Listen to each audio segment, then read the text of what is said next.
CDC's latest guidance.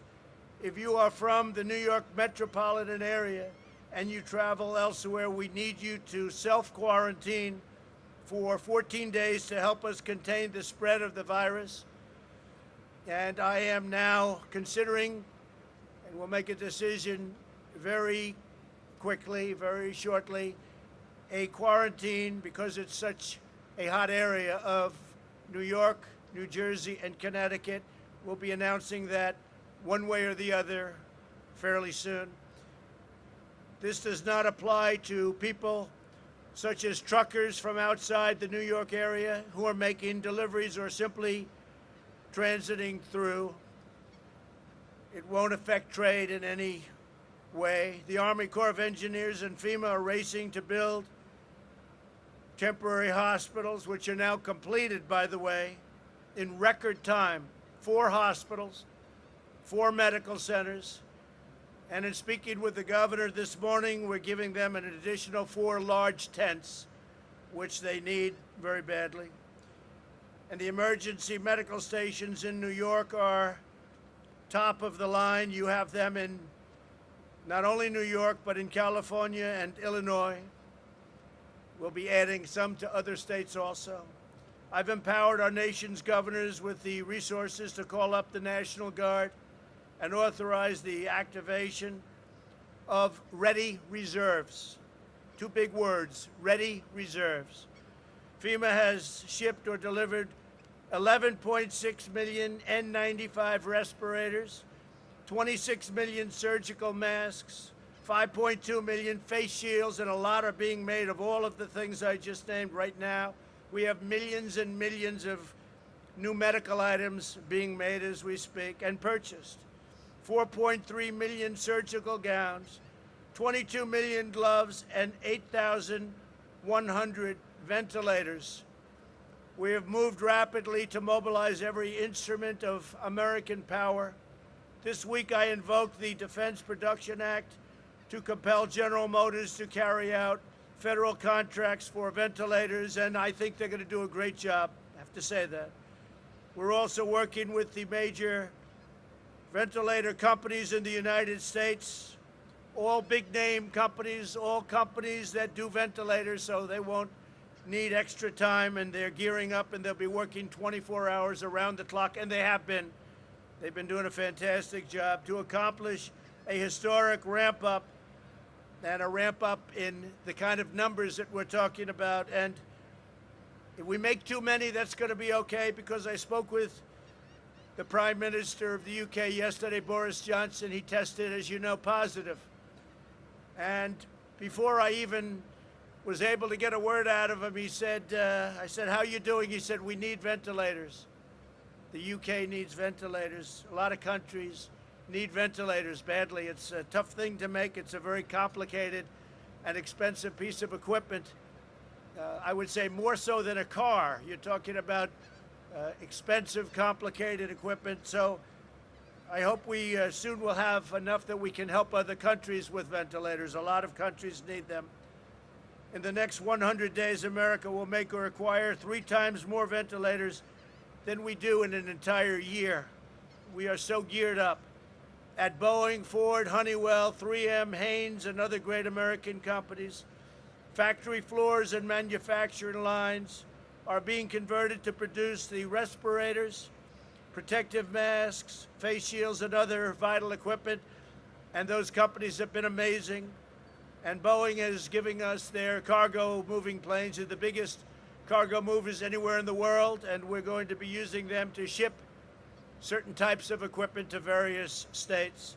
Hundreds of millions of Americans are also making tremendous sacrifices on the home front in a historic drive to support our great workers and businesses.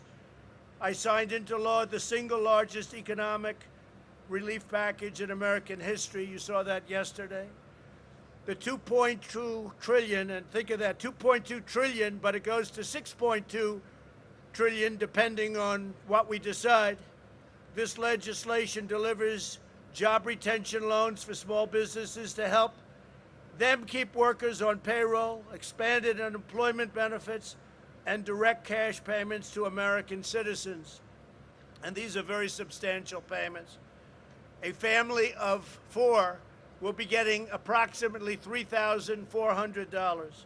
This legislation also provides massive increases in funding for hospitals who need it, for disaster relief fund, and critical life-saving medical supplies. We're spending a tremendous amount of money on medical supplies.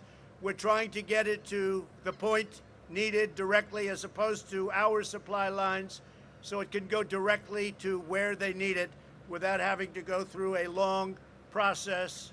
I don't want to say bureaucratic, but we have not. This group of people has worked so incredibly hard, and the energy and the speed with which they're delivering everything has been really admired by everybody. Everybody's talking about it, the job they're doing.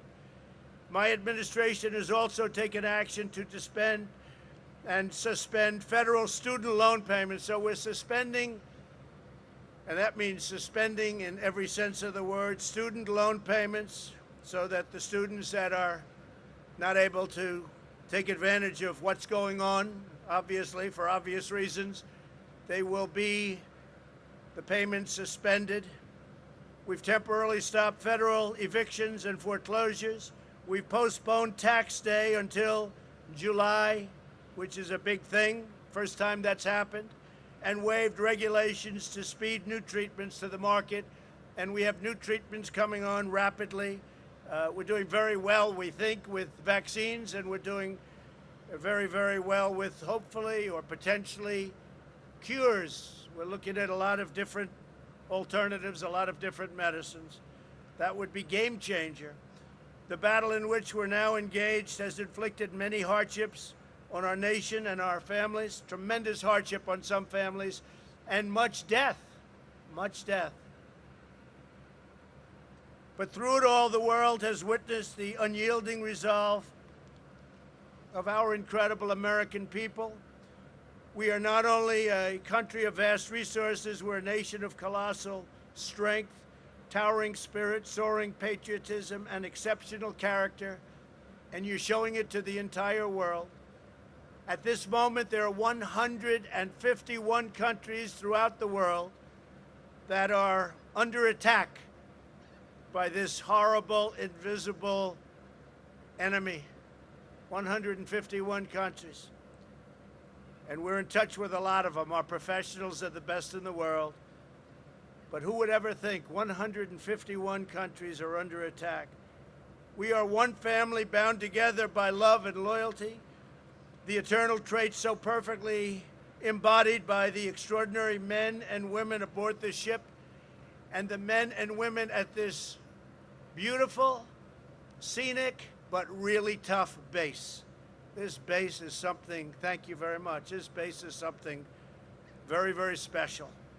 With the courage of our doctors and nurses, with the skill of our scientists and innovators, with the determination of the American people, and with the grace of God, we will win this war, and we will win this war quickly, with as little death as possible.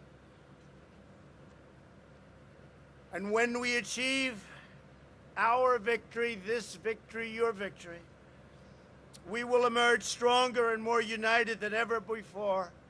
We are going to be at a level of preparedness in case something like this should ever happen again, and God willing it won't. But we are prepared. What we've done in building systems, we're now the #1 tester anywhere in the world by far. We're testing more in one day than other countries are testing in weeks and months.